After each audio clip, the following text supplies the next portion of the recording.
Satoru Gojo é um dos personagens mais icônicos do anime Jujutsu Kaisen, com seu temperamento extremamente divertido e até um pouco, se achando ali quando ele diz que os outros são mais fracos, que os outros são mais fracos que ele.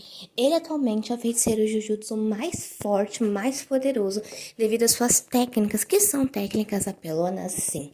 E no vídeo de hoje eu vou contar pra vocês e mostrar um pouquinho de todas as técnicas do Satoru Gojo e como ele se tornou o feiticeiro Jujutsu mais forte. E antes de iniciar o vídeo, não se esqueçam de curtir, comentar, compartilhar e roda a vinheta.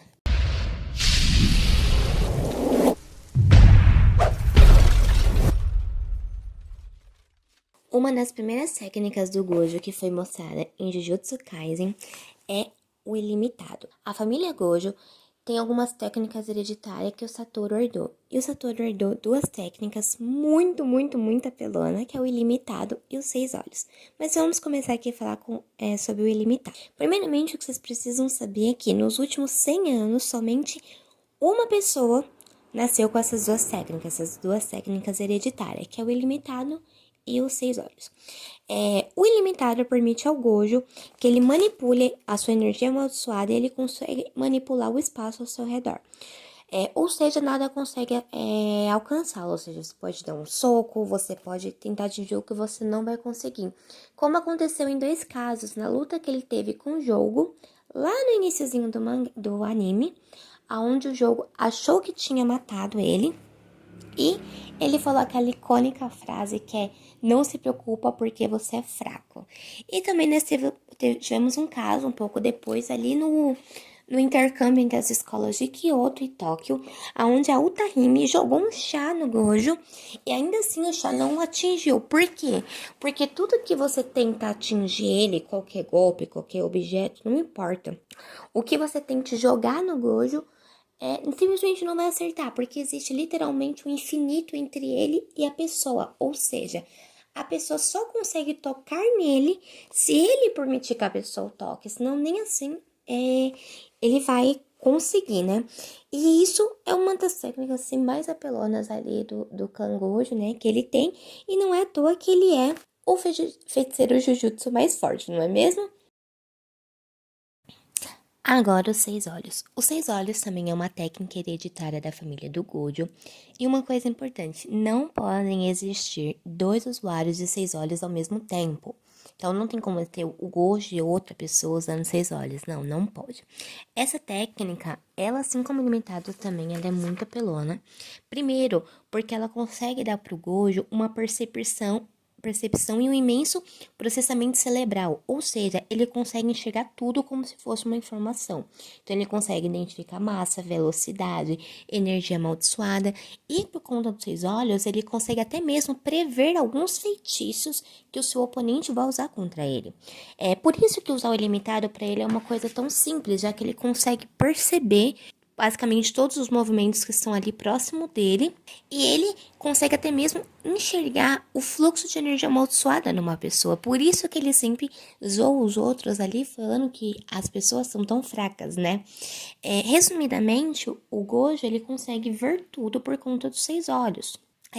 O ilimitado, ele é uma técnica que usa muita energia amaldiçoada, mas por conta dos 6 olhos, por ele ter essa percepção maior, esse tanto de informação que ele recebe, ele consegue utilizar o ilimitado por tanto tempo e diminuindo assim a energia amaldiçoada que ele precisa gastar para usar o limitado. E é por conta desse excesso de informações que ele recebe a todo momento que o Gojo começou a usar aquela venda nos olhos. No início, se você começar a ler o mangá, não está no anime ainda, mas está no mangá, ele, quando criancinha, não usava nada, mas ele foi crescendo e foi aprimorando as técnicas, os 6 olhos, o ilimitado. E o que aconteceu? No começo ele não usava nada, depois ele começou a usar um óculos escuro para tentar minimizar, esse excesso de informação. E agora que ele tá ali no auge do seu poder, sendo um feiticeiro Jujutsu mais forte, ele optou por utilizar uma venda, porque assim ele minimiza, o processo ali de informação que ele recebe, senão o cérebro dele ia acabar fritando, não é mesmo? Que ninguém consegue conviver com tanto excesso de informação assim. E é claro, como é de se esperar do Gojo, ele possui uma energia amaldiçoada superior à maioria das pessoas, né? Existem alguns golpes em Jujutsu Kaisen que consomem muita energia amaldiçoada, mas por ele ter uma energia amaldiçoada muito excessiva, ele consegue repetir esses golpes algumas vezes. E um golpe muito interessante que o Gojo tem, né, uma arma ali dele, digamos assim, né, que é a maldição reversa, que é o que? Ele transforma a sua energia amaldiçoada em energia positiva, que é o poder de cura dele. Ele descobriu essa técnica quando ele lutou com o pai do Megumi, onde o pai do Megumi utilizou uma espada para burlar o efeito do ilimitado e quase o matou. Porém, ali, perto de morrer, ele conseguiu descobrir como utilizar a maldição reversa. Assim, ele se curou e conseguiu sobreviver e tá aí até hoje, né? E a outra técnica dele é o Black Flash. É uma energia amaldiçoada que é em golpes físicos. Porém, essa energia amaldiçoada, ela precisa ser feita, né? Esses golpes com energia amaldiçoada precisam ser feitos em frações de segundos, porque elas são extremamente poderosas e destrutivas. Ou seja, aquele tipo de golpe que tem que ser muito rápido para realizar. E quando é realizado, quando ele consegue o seu objetivo, é algo extremamente poderoso e destrutivo. Agora vamos falar de 3 técnicas do Gojo, que é o azul, o vermelho e o roxo. Começando pelo azul. O azul é a técnica de atração. É onde ele cria um ponto onde ele remove toda a matéria, gerando um vácuo, simplesmente um vácuo, onde tudo se distorce para preencher o vazio, ou seja, tudo acaba se colapsando, tudo que é atingido pelo azul se colapsa. E ele também tem uma variação desse poder, que é onde ele cria um efeito de atração para um ponto onde ele cria ali um ponto e atrai tudo para aquele ponto.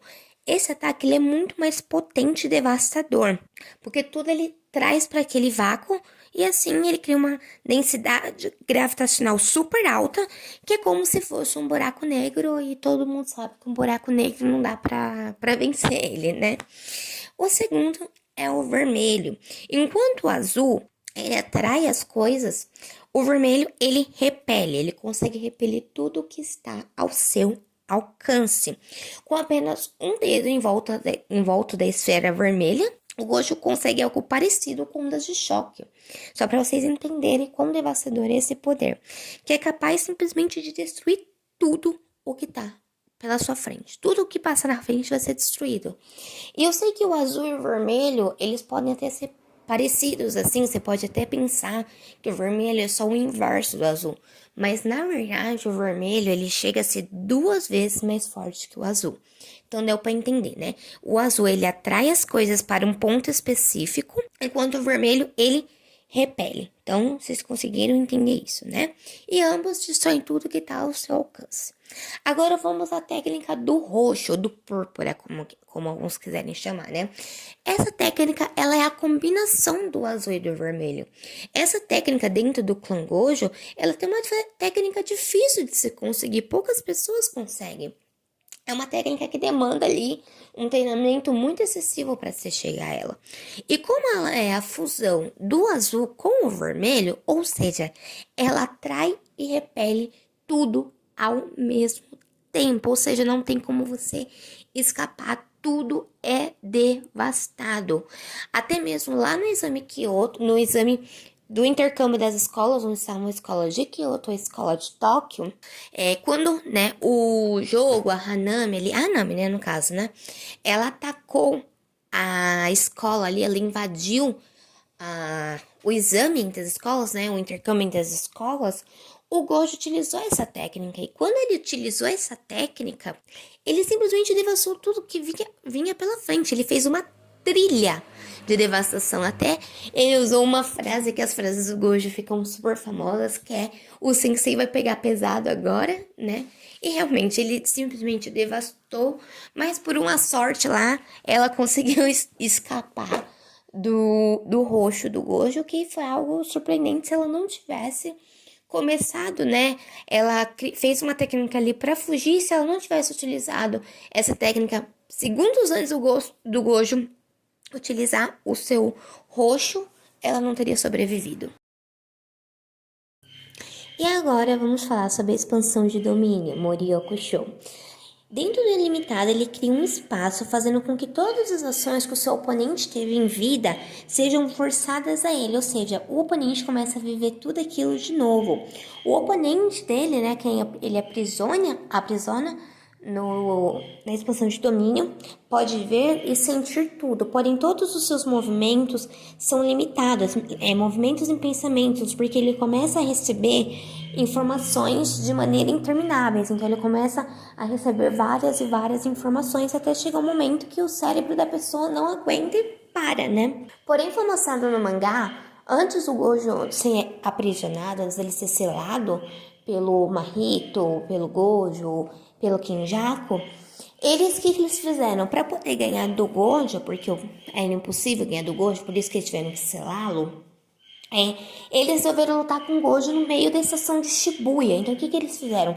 Atraíram o Gojo para um lugar onde tinha muitas pessoas, colocaram uma barreira em volta e ele não poderia usar sua expansão de domínio ali dentro. Porque, como eu disse, na expansão de domínio dele, as pessoas começam a receber muitas informações e elas morrem. E aquelas pessoas, elas não aguentariam aquele tanto de informação. Se o Satoru tivesse usado a expansão de domínio ali, ele com certeza teria vencido as maldições e não teria sido aprisionado, porém ele mataria muita gente. Muita gente mesmo, isso aí não era viável para ele.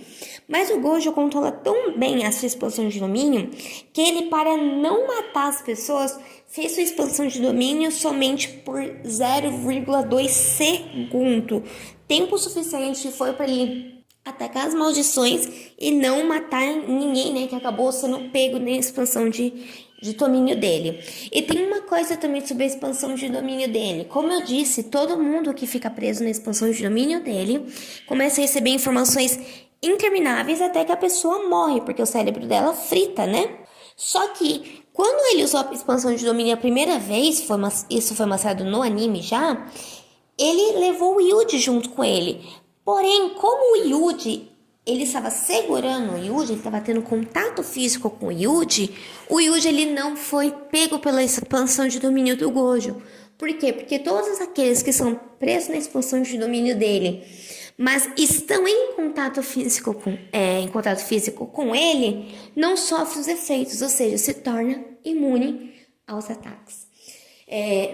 Meus amigos, esse foi o vídeo de hoje. Eu espero que vocês gostem. Eu quero trazer mais vídeos de Jujutsu Kaisen, talvez sobre Sukuna, Kenjaku, não sei. Mas deixem aqui nos comentários pra mim se vocês gostaram, tá bom? Bye, bye!